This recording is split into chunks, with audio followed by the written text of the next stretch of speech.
Hello everyone and welcome back to Analogue, a hate story. So we are accessing the documents. It's been a really long time since I last did this, so I'm not really up to scratch about what's happening. But we're looking at, I think, the Pale Bride's diary. You can hear Harper, my new cat, there, making a noise. He's a stray. He's mine now. Hold on.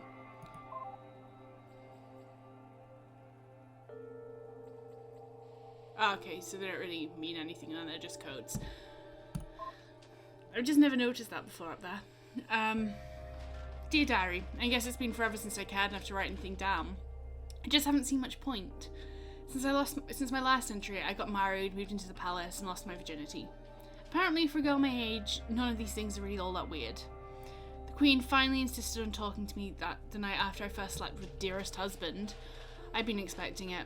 My sister warned me that she'd probably be jealous. And I just have to endure it. She outranks me, and I would simply have to kowtow her to her if need be. Okay. I haven't had to yet, though. We had tea together, and she at least has started by acting more friendly. I'm sure sister was right. I'll get the brunt of her anger soon enough. But today she is friendly. Who's sister? Who is sister? But today she is friendly. How are you holding up? She asked me after we finished with tea. I shrugged. Do you trust me? I know how hard it can be for newlyweds. I've been through it myself, but I was at least older. You probably miss your family, do you not? That's what would be expected from any good girl. So I nodded. It gets easier with time. I had no response. I'm sorry, am I bothering you? You can leave if you wish. I simply thought you might like some company. I wasn't sure how to respond to that either. I just clasped my hands and shook my head. I just wanted to be sure, she said. There was a long pause that followed. Finally, she asked, how was last night? It surprised me that she was willing to bring up the subject, figuring that this was a segue into her being vindictive towards me for sleeping with her husband. I shrugged as she continued. I just know he can be rough. Nobody ever talked about those duties with me. Then she smiled, and I felt almost like I could drop my guard. I had no idea what to expect my first time. Do believe me, I'm not jealous. That is nothing to be jealous of. But do tell me how it was. It made me think back to last night.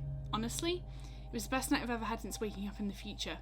Everyone, my mother, my sister, and now my queen warned me that it would be bad. It would be a duty and nothing more. But I honestly did love it. I would have let him keep me up all night if he had the energy for it. I guess I was thinking about that. I let a slight smile. I caught myself, but not before she noticed it. Oh, did you enjoy it then? She asked, touching my arm. I jumped. Please be at ease. This is perfectly alright too.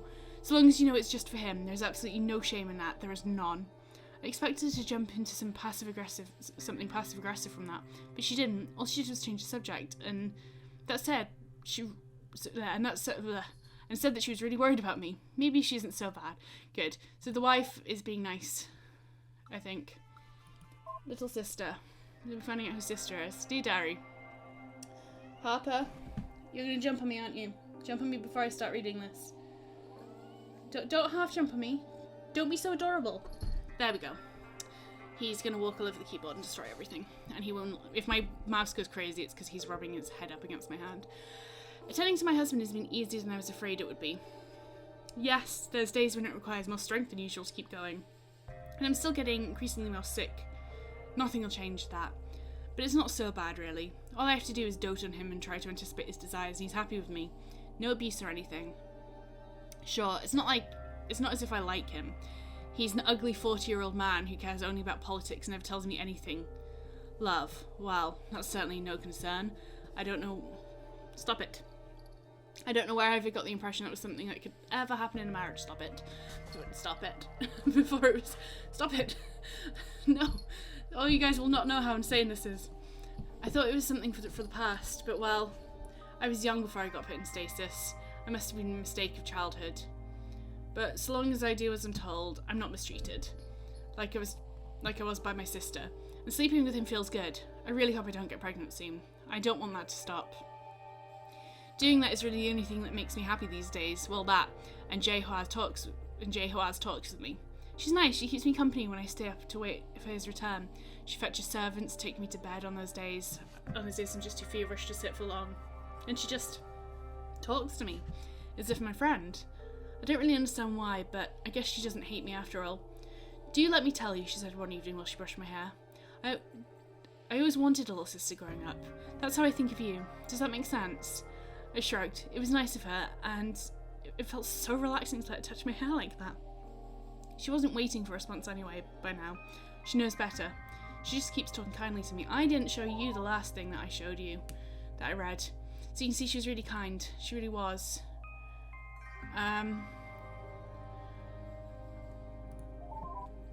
She's one of these entries. Well, she's the only thing worth my life worth writing about for the most part. There's one in there that she wrote herself about our husband, and you can see for yourself. She was a lot stronger than I ever was. So you can see for yourself why I admired her. And, well, maybe just read them, alright? I will. But I wonder if I tell you that I want to see the ones from your, husband. If you'll show me any more. Okay.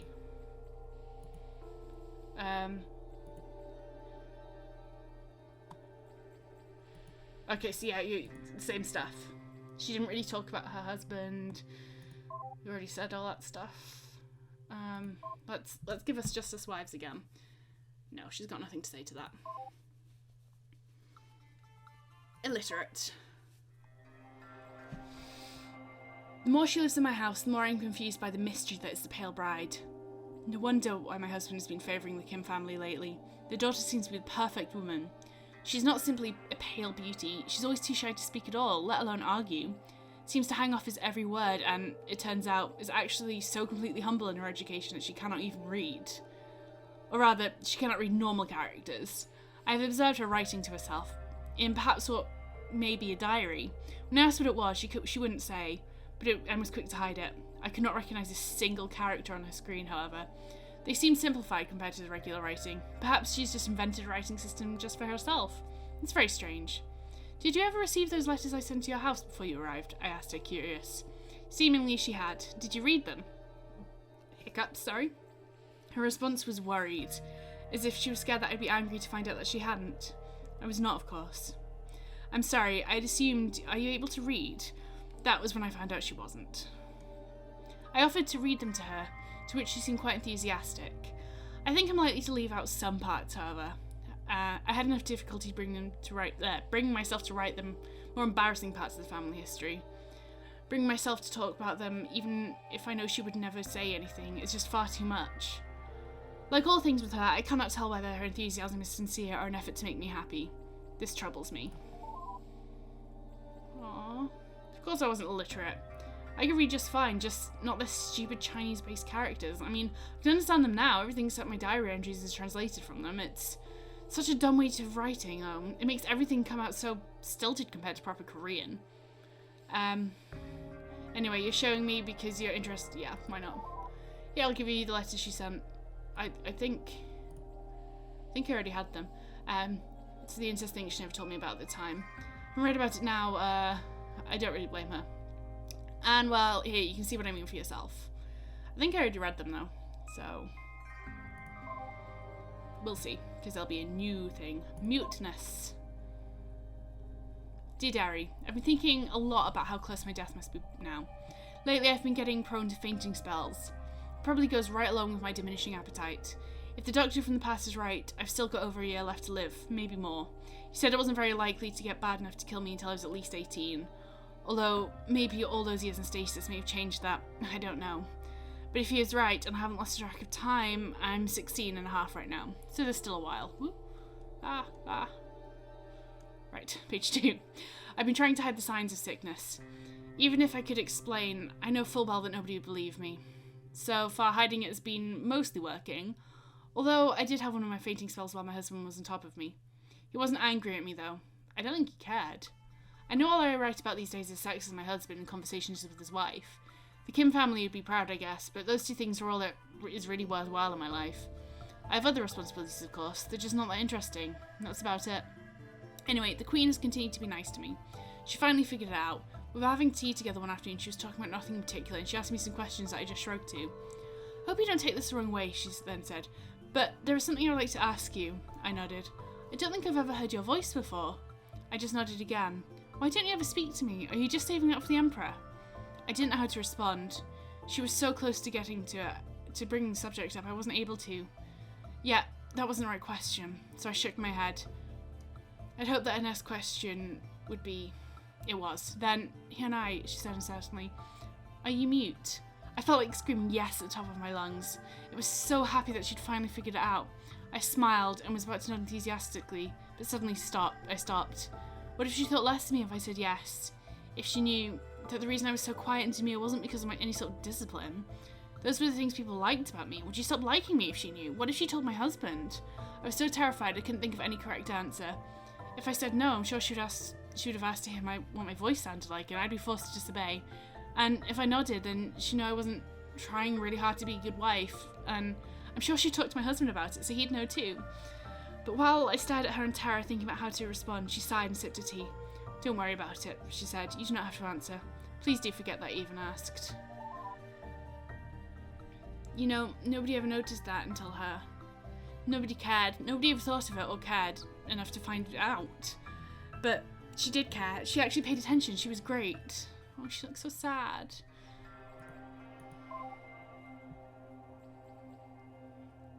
Arguing with the Emperor. Jai Hua. My concern over the pale bride's condition has grown lately. She seems to grow even quieter, if such a thing is possible for a mute girl. Well, perhaps saying she is mute is an assumption too far on my part. I tried asking her directly, but she seemed too scared to answer. That simply makes me more suspicious, and I should like to know why. I addressed my husband on the matter, telling him that I wished to speak to the women of the Kim family house, to see if I could find out what is wrong. He shrugged me off, saying, Don't. They're valuable subjects. The son is somebody I have my eye on in particular. The politics of the situation is far too delicate for you to be meddling with. I cleared my throat. He might be both my husband and my emperor, but I would not let that stop me from being bold. Dear husband, I don't care, I said flatly. I am worried about the girl. I believe that talking to her mother might shed some light on the matter. The son is of no concern to me. I don't see why it matters. She's the perfect woman. Why are you jealous? He said, rolling his eyes at me. I gestured that he's only been able to use on me and his servants ever since becoming emperor. Nobody had the patience for it when he was a child, and I didn't have it now either. Inho, dearest, do you believe that the well-being of your wife is a political matter, or even an eternal matter? External matter, even. I asked. He didn't. So would you say it's a domestic matter? I asked. He reluctantly agreed. Then there's a domestic matter. It is the responsibility of the woman of the house, is it not? Please tell me. You are obviously more well-read in the classics than I said, both of us knowing he wasn't. Fine, he said, but just because it's your responsibility does not mean that I can't overrule you. He left silent and followed up. I don't have to take this from you. You do know that my concerns are valid, though, I replied. If you value my opinion, you will let me speak to the Kim mother. There was a pause, then he raised his hand in annoyance. Very well, do it. It's a woman's business. I don't want to part in it regardless. Then he just shook his head. Why must all our conversations be arguments? I smiled to him and left. He already knows the answer. I never knew about that when we were alive. Like most things, I only found out after I took over the ship's computer. It amazes me even more. Look at her. She's a woman who actually stood up to a man and won. She wasn't clumsy like I was. She knew how to work it from her position. Isn't that so amazing?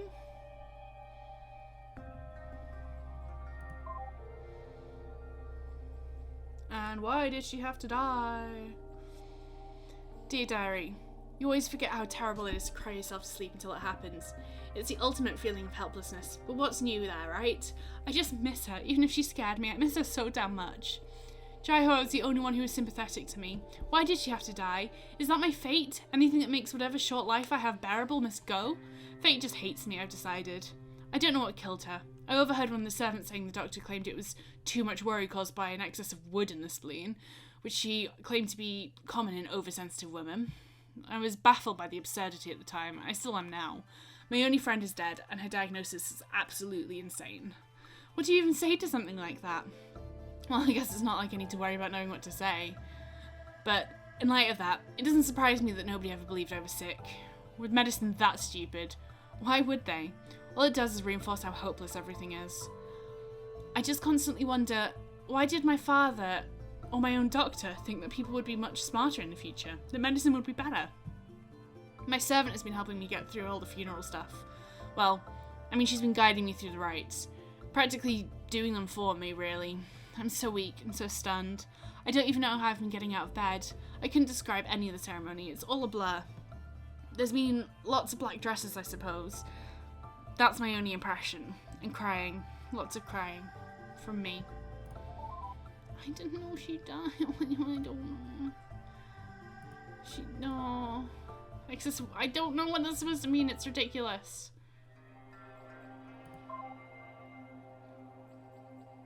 Right.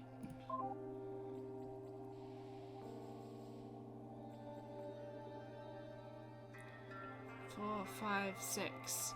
I'm gonna try decrypting block 7 and block 8. So.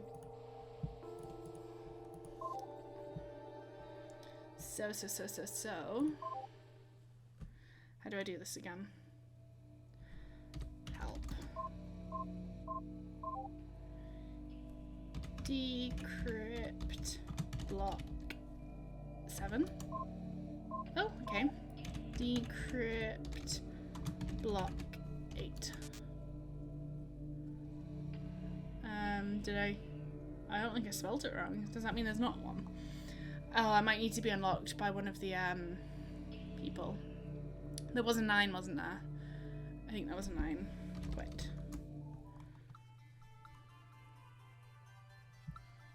Let's speak with you.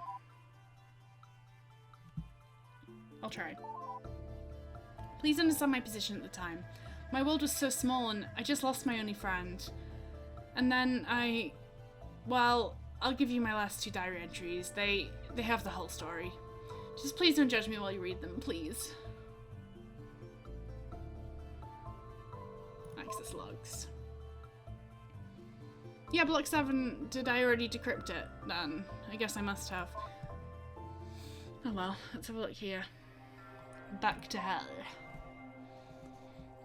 Dear Diary, this sounds so pathetic to say. I've tried rewriting this a million times just to make it sound less pathetic for me, and I simply cannot. There were 2 things that made my life worthwhile. 2 things that this last year, before I die, be bearable. The first was Jai Hua's company, being the only person that was friendly to me. The second is sharing a bed with my husband. For the past few months, that's what I've been saving all my energy for. That brief, precious half an hour every few nights where I feel fulfilled. If only in the most literal sense. It's the most lovely feeling, and now I'll never feel it again. The 2 things making the last year of my life worth living, gone forever.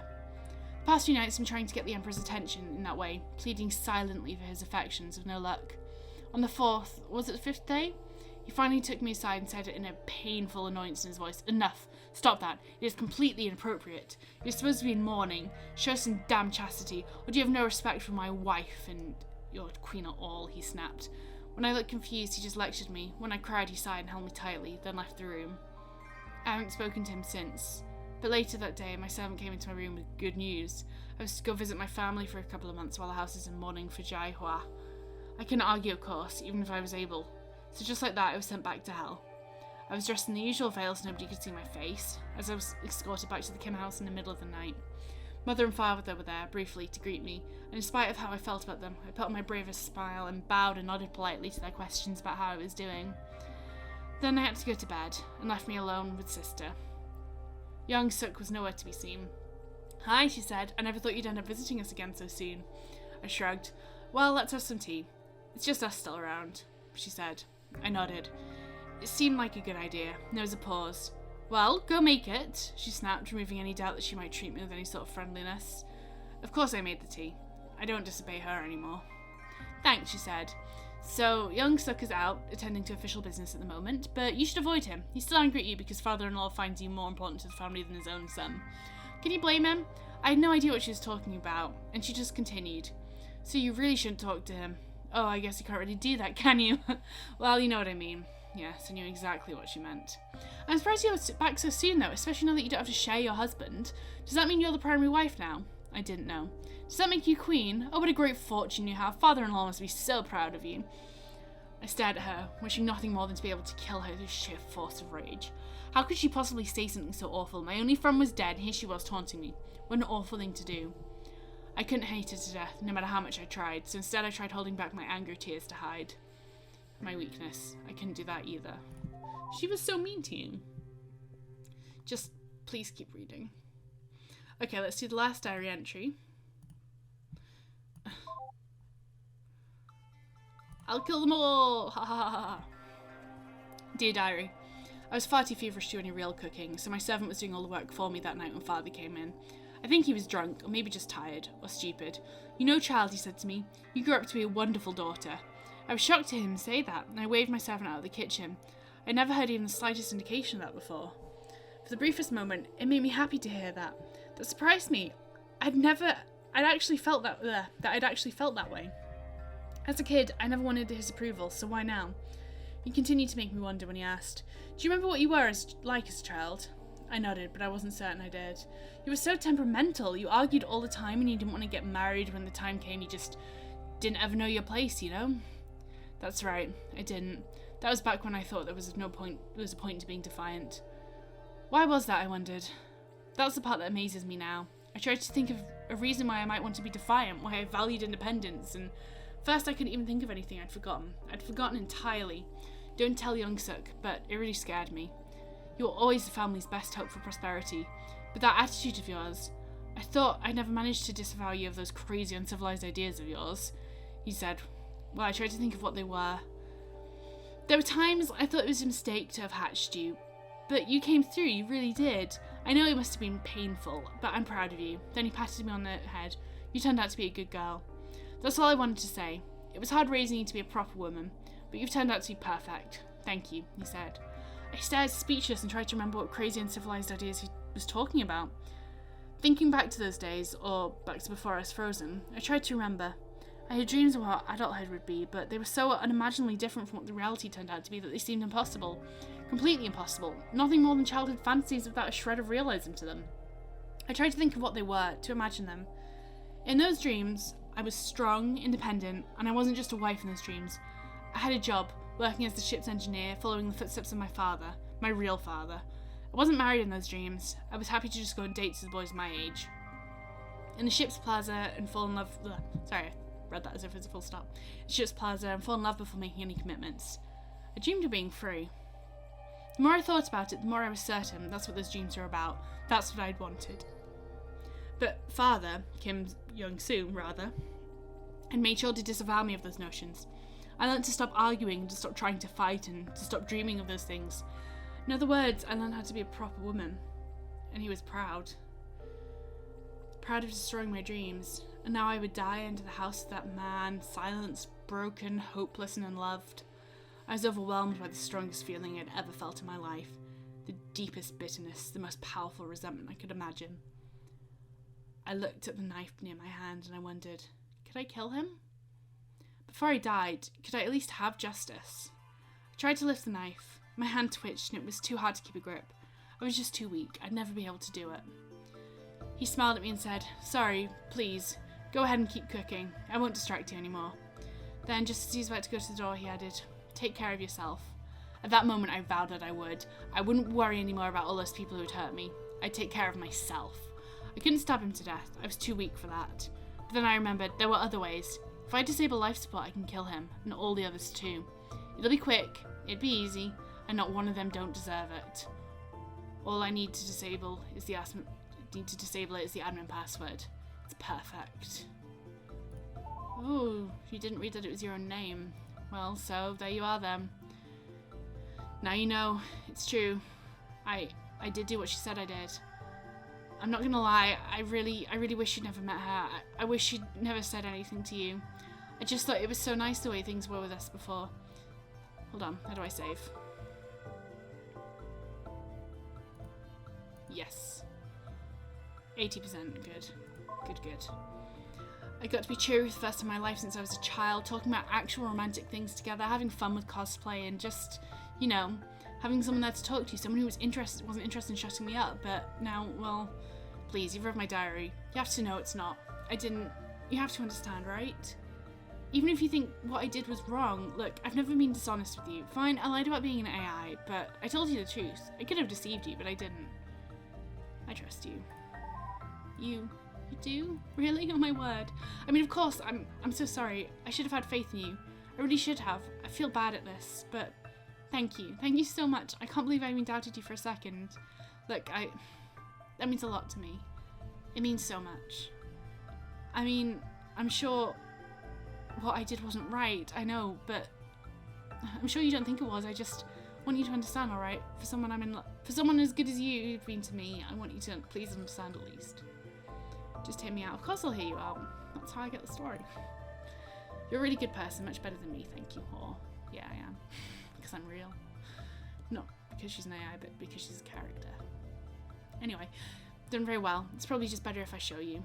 There's a data block that contains all the logs that matter, but my family encrypted it because, well, it should be obvious why after you read it. Yeah, very well. These are really hard for me to read. I haven't seen mine since I wrote them, and I haven't seen my family's. Well, I think I found... Here, I've added some.